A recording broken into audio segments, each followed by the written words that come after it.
Hi,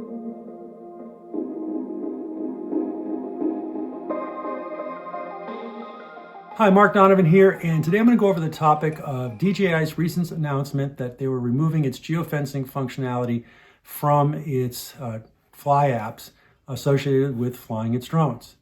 So this geofencing function has been around for about a decade with DJI, and it's designed or was designed to prevent people from inadvertently or maybe purposely trying to pop up a drone over an airport or over a national park or some other restricted fly zone such as the White House. Well, with the announcement the other day, DJI announced that it was eliminating that functionality effective January 13th, 2025. So with the elimination of that function from the app, virtually anybody could pop up a drone, fly it over an airport, fly it over the White House or any other restricted area, and nothing's going to prevent that from happening, at least from the perspective of DJI.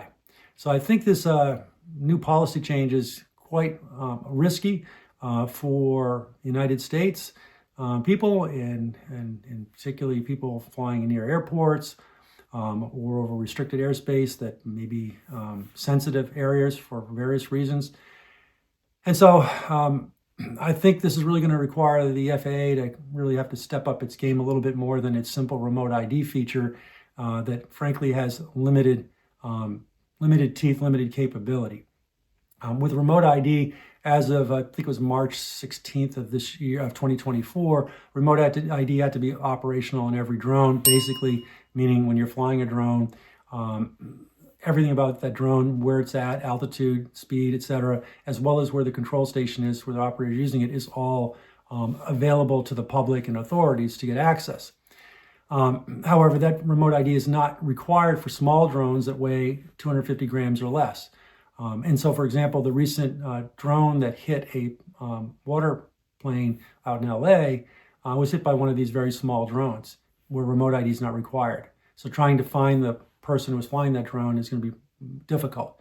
And again, anybody that wants to be malicious can fly these drones without remote ID on with a little bit of effort. So DJI's decision to remove this geofencing, their excuse or reason is that, hey, they're just following the guidelines of the regulations from the FAA or regulations in Europe, etc. But you have to wonder if there's something else going on. It's been no secret that the information that's captured in people's drones, the imagery and stuff, is basically able to get to DJI, and it's a Chinese company. And as a result of that, the federal government has concerns about using DJI drones in government-type applications. And so there's been a lot of talk from the federal level, United States federal government, of potentially banning DJI drones for these types of operations, for government-related operations. As a matter of fact, it's already in effect in certain applications. So this response from DJI may be kind of a tit-for-tat type thing between DJI / the Chinese government and the U.S. federal government. Don't know for sure, but it kind of leads itself that way. It also is interesting, the timing on this. In the past couple months, we've seen a huge amount of drone activity happening along the East Coast that's illegal at worst case, or odd at the best case. There's no remote ID on those drones. Nobody knows where they're coming from, where they're going, who's flying them, supposedly. And so you have to wonder, with this news information coming out from DJI, does that tell us some idea what these other drones have been all about for the past couple months?